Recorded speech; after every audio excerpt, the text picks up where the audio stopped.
തിരുവനന്തപുരം ആറ്റിങ്ങലിൽ MDMA 1.5 കിലോയോളം പിടികൂടി.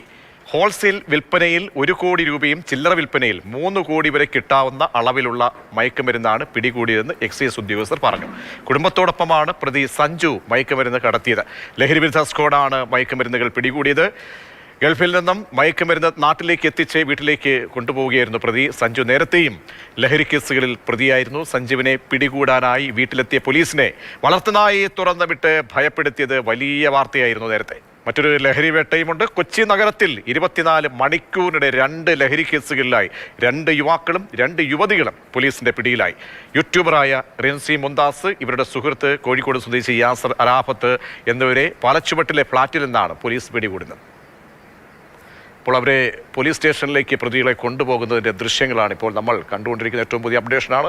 പ്രതികളെ പോലീസ് സ്റ്റേഷനിലേക്ക് ഇപ്പോൾ കൊണ്ടുപോവുകയാണ്. നിതിൻ തോമസ് ചേരുന്നുണ്ട് കൊച്ചിയിൽ നിന്നും. നിതിൻ, ഇപ്പോൾ പ്രതികളെ പോലീസ് കോടതിയിലേക്ക് കൊണ്ടുപോകാൻ ഇറക്കുകയാണല്ലേ? എല്ലാം മറ്റ് നടപടിക്രമങ്ങളൊക്കെ പൂർത്തിയായോ? തെളിവ് ശേഖരണം ഉൾപ്പെടെയുള്ള കാര്യങ്ങൾ, ഇനി അവരെ കസ്റ്റഡിയിലൊക്കെ വിശദമായി ചോദ്യം ചെയ്യേണ്ട സാഹചര്യമൊക്കെ ഉണ്ടോ? പ്രജീഷ്, മറ്റ് നടപടിക്രമങ്ങൾ പൂർത്തിയാക്കി ഇപ്പോൾ കോടതിയിലേക്ക് എത്തിച്ചിരിക്കുകയാണ്. കാക്കനാട് ഫസ്റ്റ് ക്ലാസ് ജുഡീഷ്യൽ മജിസ്ട്രേറ്റിലേക്കാണ് എത്തിച്ചിരിക്കുന്നത്. ഇനി തുടർ നടപടികളാണ്. റിമാൻഡ് ചെയ്യുമെന്ന് തന്നെയാണ് നമുക്ക് ലഭിക്കുന്ന സൂചന. കാരണം 22 ഗ്രാം MDMA ആണ്. അതുകൊണ്ട് തന്നെ ഇരുവരെയും റിമാൻഡ് ചെയ്യാനുള്ള സാധ്യത തന്നെയാണുള്ളത്.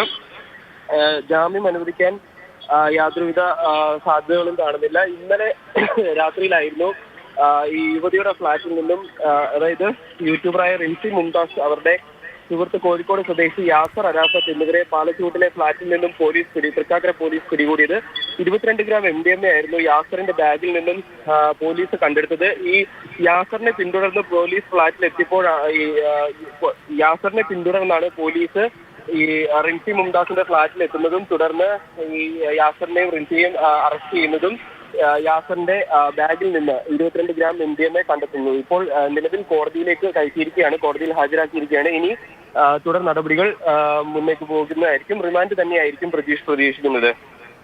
വളരെ കൂളായി പോകുന്ന പ്രതികൾ, യാസർ അറാഫത്ത് വളരെ കൂളായിട്ട് തന്നെ പോവുകയാണ്. പോലീസുമായിട്ടൊക്കെ സഹകരിക്കുന്നുണ്ടോ? കാരണം ഇത്തരം MDMA കേസുമായി ബന്ധപ്പെടുമ്പോൾ പല കണ്ണികളെ പിടികൂടുക, അവരിലേക്ക് എവിഡൻസ് എത്തിക്കാൻ കഴിയുന്ന ഇവരുടെയൊക്കെ തന്നെ മൊഴികൾ വളരെ പ്രധാനപ്പെട്ടതാണ്. അങ്ങനെയൊക്കെ പോലീസിന് ലഭ്യമായിട്ടുണ്ടോ? തീർച്ചയായിട്ടും പ്രജീഷ്, വളരെയേറെ പ്രധാനപ്പെട്ട കാര്യങ്ങളാണ് ഇപ്പോൾ സൂചിപ്പിച്ചത്. കാരണം ഈ MDMA എന്ന് പറയുന്ന ഒരു വലിയ തോതിലുള്ള ലഹരി മരുന്ന് എങ്ങനെ ഇവരുടെ കൈകളിലേക്ക് എത്തുന്നു, അല്ലെങ്കിൽ ഇതിന്റെ സപ്ലൈ ഒക്കെ എവിടെ നിന്നാണ് എന്നുള്ള തുടങ്ങിയ കാര്യങ്ങൾ തീർച്ചയായിട്ടും ഇവരിൽ നിന്ന് പോലീസിന് ചോദിച്ചറിയാൻ സാധിക്കും. ഇപ്പോൾ 22 ഗ്രാം എന്ന് പറയുമ്പോൾ തന്നെ, 22 ഗ്രാം MDMA എന്ന് പറയുമ്പോൾ തന്നെ നമുക്കറിയാം നല്ലൊരു ക്വാണ്ടിറ്റിയിലേക്ക് അത് വരികയാണ്. അപ്പോൾ എത്തരത്തിൽ ഇവരിലേക്ക് എത്തുന്നു എന്നുള്ള കാര്യങ്ങളൊക്കെ ഇവരിൽ നിന്ന് ചോദിച്ചറിയേണ്ടതുണ്ട്. അതുകൊണ്ട് തന്നെ പോലീസ് കസ്റ്റഡിയിൽ എടുക്കാനുള്ള കാര്യങ്ങൾ തന്നെയായിരിക്കും നോക്കുക, തുടർ ചോദ്യം ചെയ്യേണ്ടതുണ്ട്. അതുപോലെ തന്നെ ഈ യൂട്യൂബർ കോഴിക്കോട് സ്വദേശിയാണ്. അപ്പോൾ ഇന്നലെ രാത്രി കോഴിക്കോട് നിന്ന് യാത്ര ചെയ്താണോ ഇവിടേക്ക് എത്തിയത്? അത്തരത്തിലുള്ള കാര്യങ്ങളും ചോദിച്ചറിയേണ്ടതുണ്ട്. അതുപോലെ തന്നെ തുടർ നടപടിക്രമങ്ങൾ റിമാൻഡിലാകും, അതിനുശേഷം ചിലപ്പോൾ കസ്റ്റഡിയിൽ എടുത്തേക്കാം, ചോദ്യം ചെയ്യലിനായി. അത്തരത്തിലുള്ള കാര്യങ്ങളായിരിക്കും പ്രജീഷ് നോക്കുന്നത്. അതുപോലെ തന്നെ പ്രജീഷ് സൂചിപ്പിച്ചതുപോലെ തന്നെ വളരെ കൂളായിട്ടാണ് കോടതിയിലേക്ക് എത്തുന്നത്. ആ വാക്ക് തന്നെ വേണമെങ്കിൽ നമുക്ക് ഉപയോഗിക്കാം. വളരെ കൂളായിട്ടാണ് കോടതിയിലേക്ക് എത്തുന്നത്. കൂളായിട്ട് തന്നെ പോവുകയാണ് യാസർ അറാഫത്ത് എന്ന ആൾ. അങ്ങനെ പോലീസിനെ സംബന്ധിച്ചോളം വളരെ പ്രധാനപ്പെട്ട 2 പ്രതികളെ ഈ കേസുമായി ബന്ധപ്പെട്ട് MDA കേസുമായി ബന്ധപ്പെട്ട് ഇനി ചോദ്യം ചെയ്യണം, കസ്റ്റഡിയിലൊക്കെ ചോദ്യം ചെയ്യേണ്ട സാഹചര്യങ്ങളിലേക്കൊക്കെ എത്തും. യൂട്യൂബർ ഉൾപ്പെടെയാണ് ഇപ്പോൾ പിടിയിലായിരിക്കുന്നത്. അങ്ങനെ സംസ്ഥാനത്ത് വീണ്ടും ഒരു ചെറിയ ഇടവേളയ്ക്ക് ശേഷം വീണ്ടും ഇത്തരത്തിലുള്ള ലഹരി കേസുകൾ കൂടി വരികയാണ്. പോലീസ് പല ഡ്രൈവുകളും നടത്തുന്നുണ്ട്. ലഹരിക്കെതിരെ സർക്കാർ തന്നെ മുന്നിട്ടുകൊണ്ട് പല ഡ്രൈവുകളുമൊക്കെ തന്നെ നടത്തുമ്പോഴാണ് ഇത്തരത്തിൽ കേരളത്തിലേക്ക് വലിയ അളവിൽ 2.5 കോടിക്കണക്കിന് രൂപയുടെ ലഹരിയാണ് തിരുവനന്തപുരത്ത് സഞ്ജു എന്ന ഡോൺ എന്നാണ് അറിയപ്പെടുന്നത്. ഈ ലഹരി മേഖലയിലെ കുടുംബവുമായി ഗൾഫിൽ നിന്ന് വരുമ്പോഴാണ് പിടികൂടപ്പെടുന്നത്. അപ്പോൾ ഈ സാഹചര്യങ്ങൾ എങ്ങോട്ട് പോകുന്നത് വളരെ പ്രധാനപ്പെട്ട ഒരു ചോദ്യം തന്നെയാണ്, സംശയമാണ്. ഈ ചിറക്കര മധു, മുൻ excise assistant commissioner doctor Mohan Roy എന്നിവരാണ് നമ്മോടൊപ്പം ചേരുന്നത്. ശ്രീ ചിറക്കര മധു, നോക്കൂ, നമ്മൾ ലഹരിയെക്കുറിച്ച് വളരെ വാചാലരായി എല്ലാ തരത്തിലും ഒരു ക്ലീനിങ് പ്രോസസ്സ് എന്ന നിലയിൽ വലിയ ഡ്രൈവുകളൊക്കെ തന്നെ ഫോക്കസ് ചെയ്തുകൊണ്ട് നമ്മൾ നടത്തുന്ന സമയത്താണ് ഇത്തരം കേസുകൾ വരുന്നത്. വലിയ അളവിലുള്ള ലഹരി അപ്പോഴും കേരളത്തിൽ ഇങ്ങനെ വ്യാപകമായി എത്തുന്നുണ്ട്. ഇതിൻ്റെ ഉപഭോക്താക്കൾ ഉപയോഗിക്കുന്ന ആളുകളുടെ എണ്ണം ഇപ്പോഴും വളരെ ഞെട്ടിപ്പിക്കുന്ന തരത്തിലുണ്ട്. അതിനൊരു ഇളക്കവും തട്ടാത്ത മേഖലകൾ ഇപ്പോഴും നിൽക്കുന്നു എന്നതിൻ്റെ സൂചനയാണല്ലേ? നമ്മുടെ കേരളത്തില് വളരെ ശക്തമായ ഒരു മാഫിയ തന്നെ ഈ ഡ്രഗ് ഡീലിങ്ങിന് വേണ്ടിയിട്ട് നിലകൊള്ളുന്നുണ്ട്. അത് വ്യക്തമായ കാര്യമാണ്. ഓരോ പ്രദേശത്തും ഓരോരോ ഡോൺ, ഓരോരോ നേതാക്കന്മാരുടെ കീഴിലാണ് അവർ പ്രവർത്തിക്കുന്നത്. ചില പ്രദേശങ്ങളിൽ ഒരു പ്രദേശത്ത് തന്നെ ഒന്നിലധികം സംഘങ്ങളും ഉണ്ടാവാൻ സാധ്യതയുണ്ട്. ആദ്യം മയക്കുമരുന്ന് ഉപയോഗിക്കുകയും ക്രമേണ കടത്തിലും വിൽപ്പനയിലും ഏർപ്പെടുകയുമാണ് ഇവരുടെ രീതി. പലപ്പോഴും ചെറിയ ചെറിയ അളവിൽ കടത്തുമ്പോൾ അത് വിജയകരമാവുന്നതിന്റെ വിജയത്തിലാണ് ഇവർ വലിയ കടത്തിന് തുനിയുന്നത്. ഇപ്പം കല്ലമ്പലത്തിൽ പിടികൂടിയത് തന്നെ ചെറിയ ചെറിയ കടത്തുകളിൽ ഏർപ്പെട്ടിരുന്ന ആളാണ് വലിയ ഒരു ബമ്പർ കടത്തിന് തുനിയുകയും പിടിയിലാവുകയും ചെയ്തു. ഇതിനകത്ത് വരുന്ന ഒരു പ്രശ്നം എന്ന് പറയുന്നത് ഈ സംഘങ്ങൾ തമ്മിലുള്ള പ്രശ്നങ്ങൾ തന്നെ പോലീസ്, എക്സൈസ് തുടങ്ങിയിട്ടുള്ള ഏജൻസികൾക്ക് വളരെ സഹായകമായി വരാറുണ്ട്. കാരണം വലിയ തോതിൽ കടത്തുക എന്ന് പറയുന്നത് മറ്റു സംഘങ്ങൾക്ക് ഇഷ്ടപ്പെടാതെ വരികയും അവരെ ബാധിക്കുകയും ചെയ്യുന്നത് കൊണ്ട് അങ്ങനെ വിവരങ്ങൾ കിട്ടുന്നത് നമുക്ക് വളരെ സഹായകമാണ്. എനിക്ക് ഈ ഇന്നത്തെ ആ ഒരു കേസിനെ സംബന്ധിച്ച് എനിക്ക് തോന്നുന്നു അത്തരത്തിലുള്ള വിവരങ്ങൾ ലഭ്യമായിട്ടായിരിക്കണം ഇയാളെ നമുക്ക് കൊടുക്കാൻ പറ്റിയെന്നാണ് തോന്നുന്നത്. കാരണം എയർപോർട്ടിൽ പോലും സ്വാധീനത്തോടു കൂടി പുറത്തിറങ്ങിയ ആളിനെയാണ് നമ്മൾ കസ്റ്റഡിയിൽ എടുത്തിരിക്കുന്നത്. അതൊരു വലിയൊരു വിജയമായിട്ട് നമുക്ക് കാണേണ്ടി വരും. ശ്രീ ചിറക്കരമല, ഒരു കാര്യം ചോദിച്ചൂടെ? നമ്മുടെ ഇവര് പല രീതിയിലുള്ള തയ്യാറെടുപ്പുകളും അല്ലെങ്കിൽ പ്രവർത്തനമൊക്കെ രീതികളൊക്കെ തന്നെ പോലീസിന്റെ ഭാഗത്ത് നിന്ന്, കാരണം ഇപ്പം നമുക്കറിയാം പല അയൽ സംസ്ഥാനങ്ങൾ കണക്ട് ചെയ്തുകൊണ്ട് ADGPയുടെ നേതൃത്വത്തിലൊക്കെ വലിയൊരു യൂണിറ്റ് അല്ലെങ്കിൽ അങ്ങനെ ഒരു മോണിറ്റർ ചെയ്യാൻ പറ്റുന്ന ചില സംവിധാനങ്ങളൊക്കെ ഉണ്ടാക്കിയിട്ടുണ്ട്. അപ്പോൾ ഇങ്ങനെ എല്ലാ മാർഗങ്ങളിലും ഈ അതിർത്തികളിലൊക്കെയുള്ള ചെക്കിങ്, അപ്പോൾ ഇങ്ങനെ പോലീസ് കർശനമായിട്ടുള്ള ഇടപെടൽ നടത്തുമ്പോൾ ഈ ലഹരി സംഘങ്ങൾ ഇതിൻ്റെ ഉറവിടങ്ങൾ അവരുടെ പ്രവർത്തന രീതി മാറ്റുന്നുണ്ടോ?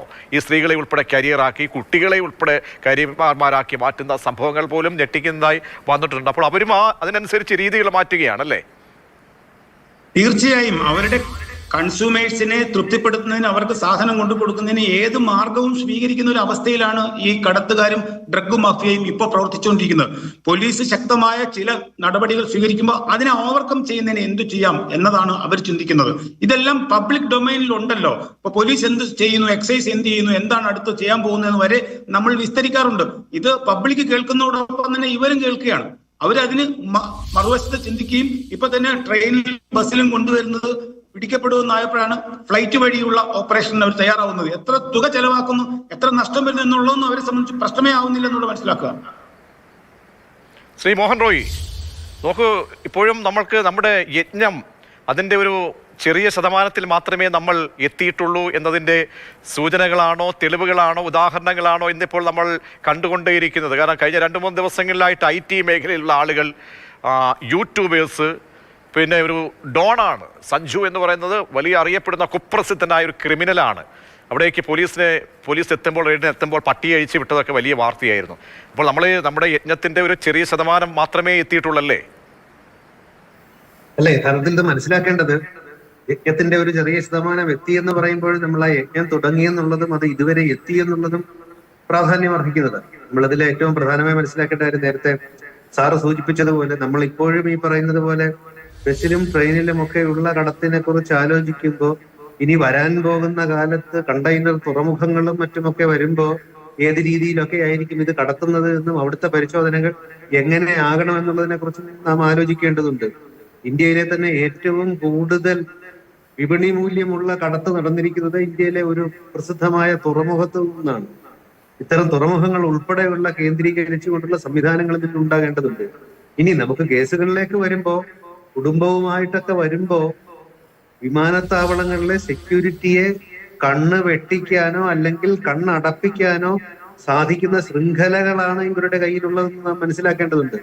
നേരത്തെ ബഹുമാനപ്പെട്ട സാറ് സൂചിപ്പിച്ച പോലെ ഒരു സ്ഥലത്ത് ഒന്നോ അതിലധികമോ സംഘങ്ങൾ ഉണ്ടാകുമ്പോൾ ഇതിൽ ഒരു സംഘം ക്രമാതീതമായി വിൽപ്പന നടത്തി അതിൽ നിന്നുള്ള ലാഭം നേടുമ്പോൾ, ഇപ്പൊ എനിക്ക് തോന്നുന്നു അങ്ങ് സംസാരിച്ചപ്പോൾ 22 ഗ്രാമാണെന്നാണ് പറയുന്നത്. MDMAക്ക് അന്താരാഷ്ട്ര മാർക്കറ്റിൽ ഏകദേശം കണക്കുകൾ അനുസരിച്ച് ഒരു 5.5 കോടി രൂപയോളം വില 1 കിലോഗ്രാമിന് വരുമെന്നാണ് പറയുന്നത്. അങ്ങനെയാണെങ്കിൽ നാം ഈ പറയുന്ന 22 ഗ്രാം എന്നൊക്കെ പറയുമ്പോൾ അതിന്റെ അളവ് എത്ര ഉണ്ടായിരിക്കുമെന്ന് അങ്ങേക്ക് അറിയാമല്ലോ. ഈ 22 ഗ്രാം എന്ന് പറയുന്നത് തന്നെ ഏകദേശം 12 ലക്ഷം രൂപ വരുന്ന സാധനമാണെന്നേ. ഈ 12 ലക്ഷം രൂപ വരുന്ന ഈ 22 ഗ്രാം ഇവരിതിലെ മറ്റ് മയക്കു വസ്തുക്കളും മറ്റ് കള്ളവസ്തുക്കളും ഒക്കെ കലർത്തി വിറ്റ് കഴിയുമ്പോൾ ഇവർക്കുണ്ടാകുന്ന ഒരു കൊള്ളലാഭം നമുക്ക് ഊഹിക്കാൻ സാധിക്കുന്നില്ല. അതുകൊണ്ടാണ് ഈ അടുത്ത കാലത്ത് കേരളത്തിൽ നിന്നും ഇതുമായി ബന്ധപ്പെട്ട അന്താരാഷ്ട്ര തലത്തിൽ ഡാർക്ക് വെബിൽ തന്നെ ഉണ്ടായിരുന്ന ഒരാളുടെ അക്കൗണ്ട് ഡീറ്റെയിൽസ് ഒക്കെ കണ്ടപ്പോൾ അദ്ദേഹം ഷോപ്പിംഗ് കോംപ്ലക്സുകളും മറ്റുമൊക്കെയാണ് പണിയുന്നത്. അപ്പൊ ഇത്തരത്തിൽ പെട്ടെന്ന് പണക്കാരാകുന്നവർ ഒറ്റപ്പെട്ട് ജീവിക്കുന്നവർ. എഡിസന്റെ കാര്യം പറഞ്ഞാൽ ലോകം തന്നെ ഞെട്ടി നിൽക്കുകയാണ്. ഒരു മലയാളിയാണ് ഇതിനെ ചരട് വലിച്ചത് എന്നുള്ളതാണ്. സുഹൃത്തുക്കളും ഒക്കെ ചേർന്ന് അപ്പോൾ അല്ല ഈ ശൃംഖലകൾ നമ്മൾ കഴിഞ്ഞ 2-3 മാസമായി എടുത്തു നോക്കുമ്പോൾ ഈ കണക്കുകൾ, രജിസ്റ്റർ ചെയ്യപ്പെടുന്ന കണക്കുകൾ, അറസ്റ്റിലാകുന്നവരുടെ എണ്ണം ഒക്കെ പരിശോധിച്ച് കഴിയുമ്പോൾ നമുക്ക് ശൃംഖലകളിലേക്ക് നമുക്ക് അതിന്റെ കണ്ണികൾ പൊട്ടിക്കാൻ കഴിയുന്നുണ്ടോ നമുക്ക് ഇത്തരം കേസുകളിലൂടെ? കാരണം അനുബന്ധ വിവരങ്ങൾ, ഈ പിടികൂടപ്പെടുന്ന ആളുകളിൽ നിന്നും ഉള്ള വിവരങ്ങൾ തേടി അതിന്റെ ഏറ്റവും ഉറവിടങ്ങളിലേക്ക്, ഏറ്റവും സോഴ്സുകളിലേക്ക് നമുക്ക് ഇനിയും ചെന്നെത്താൻ കഴിഞ്ഞിട്ടുണ്ടോ? അല്ല, ഈ സോഴ്സുകളിലേക്ക് എത്തുക എന്ന് പറയുന്നത് യഥാർത്ഥത്തിൽ അത് പ്രാദേശികമായോ ദേശീയമായോ ഉള്ള നിയമങ്ങളുടെ പരിധിക്ക് അപ്പുറത്ത് നിന്ന് പ്രവർത്തിക്കുന്നതിലേക്ക്. കാരണം നമ്മൾ ഈ പറഞ്ഞതുപോലെ ഇപ്പൊ ബാംഗ്ലൂർ ഒരു ഹബ്ബാണെന്ന് പറയുന്നു, വിദേശ രാജ്യങ്ങൾ ഒരു ഹബ്ബാണെന്ന് പറയുമ്പോൾ ഇതിന്റെ മുകളിലേക്കുള്ളവർ അന്താരാഷ്ട്ര ശൃംഖലയുടെ ഭാഗമാണ്. അപ്പൊ യഥാർത്ഥത്തിൽ നമ്മൾ ഈ പറയുന്നത് പോലെ പ്രാദേശികമായോ ദേശീയമായോ ഉള്ള ഒരു നടപടിക്രമത്തിന് മാത്രമല്ല ഇതിനെ തച്ചുടയ്ക്കാൻ സാധിക്കുന്നത്. ഇത് ലോകത്തെല്ലാവരും കൂടി ഒന്നുചേർന്നുള്ള ഒരു കമ്പൈൻഡ് ആയിട്ടുള്ള ഒരു എഫർട്ട് വേണം. ഇവിടെ സംഭവിക്കുന്നത് എന്താന്ന് വെച്ചാല് നമ്മളൊന്ന് ആലോചിച്ച് നോക്കും, നമ്മൾ ഇപ്പോഴും പിടിച്ചുകൊണ്ടിരിക്കുന്നത് ഈ താഴെ തട്ടിലുള്ള ആൾക്കാരെയാണ്, ഇത് കൊണ്ടുവരുന്നവരെയാണ്. അതിനപ്പുറത്തുള്ളവരെ നമുക്ക് ദേശീയ തലത്തിൽ കൈകാര്യം ചെയ്യാം. അത്തരത്തിലൊരു ടാസ്ക് ഫോഴ്സ് ഒക്കെ ഉണ്ടായി കഴിഞ്ഞാൽ ബഹുമാനപ്പെട്ട കേന്ദ്ര ആഭ്യന്തര വകുപ്പ് മന്ത്രിയുടെ നേതൃത്വത്തിലൊക്കെ അത്തരത്തിലൊരു ടാസ്ക് ഫോഴ്സ് ഉണ്ട്. പിന്നെ നശാമുക്ത അഭിയാന്റെ ഭാഗമായിട്ടുള്ള വിവിധ പദ്ധതികളിൽ ഒന്നതുമാണ്. പക്ഷെ അതിന്റെ അപ്പുറത്തേക്കുള്ള അന്താരാഷ്ട്ര തലത്തിലുള്ള ഈ ശൃംഖലകളെയൊക്കെ തകർക്കണമെങ്കിൽ, തടയണമെങ്കിൽ ഈ പറഞ്ഞ എയർപോർട്ടിൽ ഉൾപ്പെടെയുള്ള സെക്യൂരിറ്റി സംവിധാനങ്ങൾ ഫലപ്രദമാവേണ്ടത്. ഞാനൊന്ന് ചോദിക്കട്ടെ, എങ്ങനെയാണെന്ന് ഇത്രയും ശക്തമായ സംവിധാനങ്ങൾ ഉണ്ട് എന്ന് നമുക്ക് അവകാശപ്പെടുമ്പോൾ, ഇതിപ്പോ എയർപോർട്ട് സംവിധാനത്തിൽ നിന്നും പൊട്ടിച്ചു വന്ന ഒരു ഗ്രൂപ്പിനെയാണല്ലോ നമ്മൾ പിടിച്ചിരുന്നത്. എങ്ങനെയാണ് അവർക്ക് ഇത് സാധിക്കുന്നത് എന്നുള്ളത്, ഇനി എയർപോർട്ട് സെക്യൂരിറ്റിയിലോ അതിലെ ഫ്രിസ്കിങ്ങിലോ മറ്റോ എന്തെങ്കിലും പിഴവുണ്ടെങ്കിൽ അതിനനുസരിച്ചുള്ള ആ പിഴവുകളും പഴുതുകളും ഒക്കെ അടയ്ക്കാനുള്ള സംവിധാനങ്ങൾ നമുക്ക് വേണ്ടേ?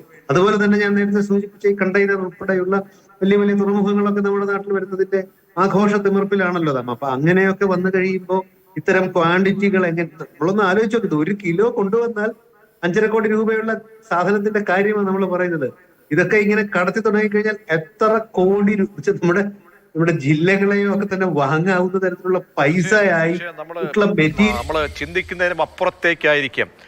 അതാണ് നമ്മൾ ആ കണ്ണികൾ പൊട്ടിക്കണം. അതാണ് വളരെ പ്രധാനപ്പെട്ട. ഞാൻ ഒരു ചിറക്കര മധു, എല്ലാ സോഴ്സുകളിലൂടെയും നമ്മൾ ഈ ലഹരിക്കെതിരെ വലിയൊരു പോരാട്ടം നടത്തുകയാണ്. ഇപ്പോൾ കേരള പത്രപ്രവർത്തക യൂണിയൻ ബ്രേക്കിംഗ് ഡി എന്ന ഒരു പരിപാടി ആരംഭിച്ചു. മുഖ്യമന്ത്രിയാണ് കഴിഞ്ഞ 2 ആഴ്ച മുമ്പ് ഉദ്ഘാടനം ചെയ്തത്. അപ്പോൾ എല്ലാ പ്രസ് ക്ലബ്ബുകളിലും ഇതിൻ്റെ ഒരു കോഡ് നമ്മൾ ഒട്ടിച്ചിട്ടുണ്ട്, സ്കൂളുകളിലൊക്കെ തന്നെ. അപ്പോൾ അവിടേക്കൊക്കെ വരുന്ന മെസ്സേജുകളൊക്കെ എന്ന് പറഞ്ഞാൽ വെളിപ്പെടുത്തുന്ന ആളുടെ പേര് പുറത്തേക്ക് വരില്ല. അപ്പോൾ ഇതിൻ്റെ ഇൻഫർമേഷൻ മാത്രമേ ചെല്ലുകയുള്ളൂ. അപ്പോൾ നമുക്ക് ഞെട്ടിക്കുന്ന വിശദാംശങ്ങൾ ഓരോന്ന് സ്കൂളുകളിലേക്ക് ഉള്ള കാര്യങ്ങളും വിവരങ്ങളൊക്കെ വന്നുകൊണ്ടേയിരിക്കുന്നുണ്ട്. ഇതൊക്കെ എക്സൈസ് പരിശോധിക്കുകയും സംവിധാനങ്ങൾ അതിൻ്റെ ഡേറ്റാസ് എടുക്കുകയും ചെയ്യുന്നുണ്ട്. അപ്പോൾ നമ്മളെ സംബന്ധിച്ചോളം ഇനിയും സ്കൂളുകളൊക്കെ കേന്ദ്രീകരിച്ച് ഇപ്പോഴും ഇത്തരം സംഘങ്ങൾ വലവിരിച്ചിട്ടുണ്ട് എന്നത് വളരെ പ്രധാനപ്പെട്ടതല്ലേ? എഡിസന്മാരെ, സഞ്ജുമാരെ ഇവരെയൊക്കെ തന്നെ കണ്ടുപിടിക്കാൻ കഴിയുക എന്ന് പറയുമ്പോൾ വലിയൊരു യജ്ഞമാണ്. നേരത്തെ ഡോക്ടർ മോഹൻ റോയ് പറഞ്ഞതുപോലെ തന്നെ അന്താരാഷ്ട്ര ശൃംഖലകളെ പിടികൂടണം. അതിന് ഇന്റർപോളുമായിട്ട് ബന്ധപ്പെട്ടൊക്കെയുള്ള സംവിധാനങ്ങൾ കുറച്ചുകൂടി കാര്യക്ഷമമാക്കണം. അതിന് ടെക്നോളജീസ്, പരിശോധനാ മാർഗങ്ങൾ, അതിനൂതനമായ സംവിധാനങ്ങൾ ഇതൊക്കെ കൊണ്ടുവരണ്ടേ? ഇന്ന് രാവിലെ താങ്കൾ പറഞ്ഞതുപോലെ എത്രയോ ലക്ഷക്കണക്കിന് ആളുകൾ ഇപ്പോഴും ഉപയോഗിക്കുന്നുണ്ട്. അതിനൊരു കണക്ക് പോലും കേട്ട് കഴിഞ്ഞാൽ ഞെട്ടുമെന്നാണ് പറയുന്നത്. ഇപ്പോഴും ഇത്രയും ശൃംഖല തീർത്ത് വലയം ചെയ്ത് നിന്നിട്ട് പോലും ഇതിന്റെ നടുക്കേക്ക് വരികയാണ് ലഹരി. ശ്രീ ചിറക്കര മധു, എന്ത് പരിഹാരം?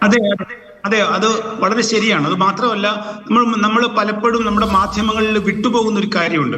പലപ്പോഴും കേസ് കണ്ടുപിടിക്കുന്നതിന് അതിന്റെ ക്വാണ്ടിറ്റിയെയും കുറിച്ച് നമ്മൾ വാർത്തകൾ കൊടുക്കുമ്പോൾ ഈ കണ്ടുപിടിച്ച കേസിൽ ഉൾപ്പെട്ട പ്രതിക്ക് പിന്നീട് എന്ത് സംഭവിക്കുന്നു എന്നതിനെ കുറിച്ച് മാധ്യമങ്ങളിൽ വാർത്ത വരാറില്ല. അപ്പൊ എനിക്ക് തോന്നുന്നു മാധ്യമങ്ങൾ അക്കാര്യം കൂടെ ശ്രദ്ധിക്കേണ്ടതുണ്ട്. ഉദാഹരണത്തിന് 5 ഗ്രാം MDMA കൈവശം വെച്ച ഒരാൾ, 5 ഗ്രാമോ അതിൽ കൂടുതലോ കൈവശം വെച്ച ഒരാളിന് 10 വർഷം വരെ തടവ് ശിക്ഷയും 1 ലക്ഷം രൂപ പിഴയുമാണ് അയാൾക്ക് കിട്ടാൻ പോകുന്ന ശിക്ഷ. അത് പലർക്കും കിട്ടിക്കൊണ്ടിരിക്കുന്നുണ്ട്. 7 വർഷം 5 വർഷം കിട്ടുന്നുണ്ട്. അപ്പൊ അക്കാര്യങ്ങൾ കൂടി മാധ്യമങ്ങളിൽ വരേണ്ടതുണ്ട്. മാത്രമല്ല, 10 ഗ്രാമോ അതിൽ കൂടുതലോ അളവാണ് MDMA കൈവശം വെക്കുന്നതെങ്കിൽ 20 വർഷം വരെ തടവ് ശിക്ഷയും 2 ലക്ഷം രൂപ വരെ പിഴയുമാണ് കിട്ടുന്നത്. അത്തരത്തിലുള്ള കുറ്റം ഒരിക്കൽ ചെയ്യുകയും ശിക്ഷിക്കപ്പെടുകയും ചെയ്ത് വീണ്ടും ചെയ്യുന്ന ആളിന് വധശിക്ഷ കിട്ടുന്നതിനുള്ള നിയമമാണ് നമ്മുടെ കയ്യിലുള്ളത്. അപ്പൊ ഇത്തരത്തിൽ കർശനമായ ശിക്ഷ കിട്ടുന്ന കാര്യം കൂടെ മാധ്യമങ്ങൾ പ്രചരിപ്പിക്കുന്നതിന് തുനിയണമെന്ന് എനിക്കൊരു അഭിപ്രായമുണ്ട്. മാത്രമല്ല, നമ്മൾ കുട്ടികൾ ഇനി ഈ നെറ്റ്വർക്കിലേക്ക് വരാതിരിക്കാൻ ഇപ്പൊ പത്രപ്രവർത്തക യൂണിയൻ ചെയ്തതുപോലെ തന്നെ ഏറ്റവും ഓരോരോ ആളുകളും ഓരോരോ ഗ്രൂപ്പും ബോധവൽക്കരണത്തിന് സമയം കണ്ടെത്തുകയും പുതിയ പുതിയ മാർഗങ്ങളിലൂടെ കുട്ടികളിലും യുവാക്കളിലും ഇത് എത്തിക്കുകയും വേണം. ഇത് അപകടമാണ്, ഇത് ഹീറോയിസം അല്ല.